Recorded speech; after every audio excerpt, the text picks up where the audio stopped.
Salam dostlar. Dünyaya girip ya bu vaxtda dünyaya girip çox qəşəng bir şey eləyəcəm. Bax bu manyak dünya var ha. İndi buna UFO tərəfdən bu şey göndərirsən, yəni yox olacaq da bilirsiniz hamınız. YouTube'lardan baxanlar bilər.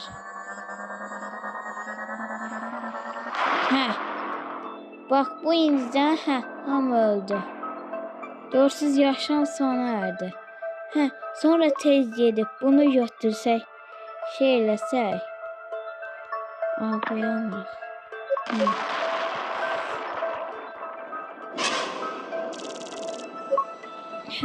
Olmadı öyle bir şey.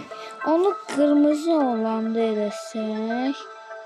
Onu tezden buradayım.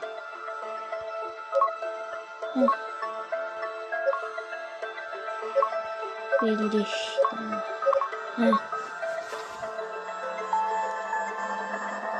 Ne yaşamız? Dancılmalı yok.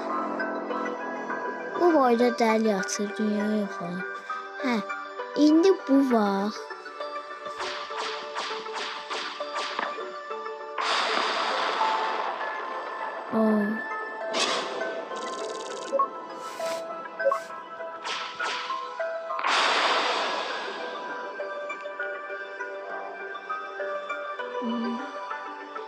Heç nə olmur.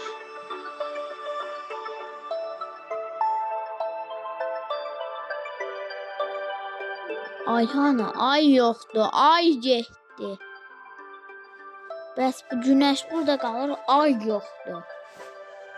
Güneş meydan oxuyub deyir.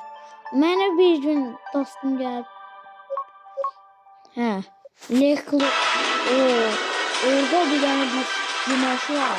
Heç kim onu yok edebilmez. Ben de yok elemeye çalışacağım. Yok edebilirim, yoksa yok. Sen de bir tez ol Leklan. Ne yapayım senin de bu oyunun da. Ne olur bitti.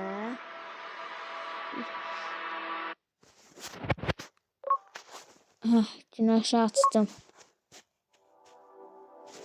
Hele indicen açtım.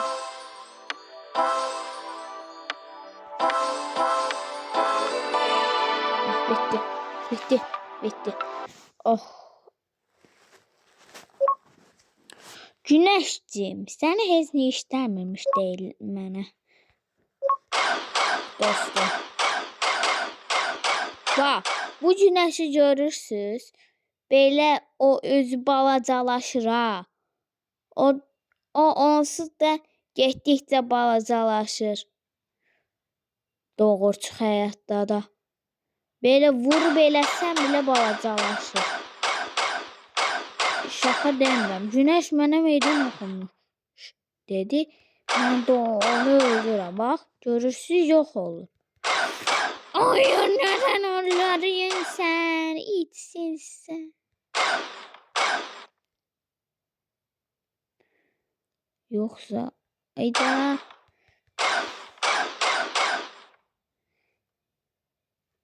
bitti, öldü. Bak bu kadar çok asan bir şey diye güneş. Uf, ne güzel bir görüntü. Ama dünya da yok olur.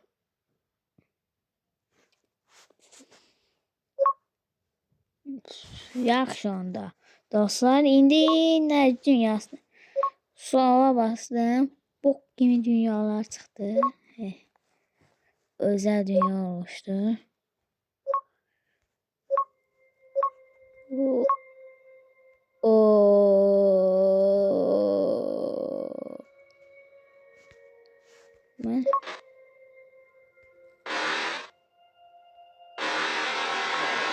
Bu ne?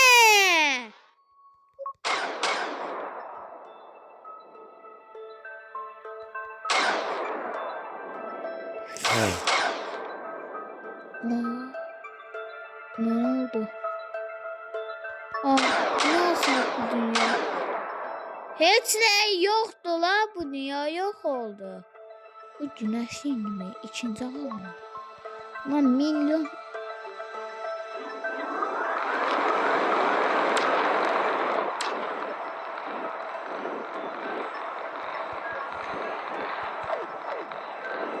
Aa, bu nece bir dünya? Neyse ben geldim.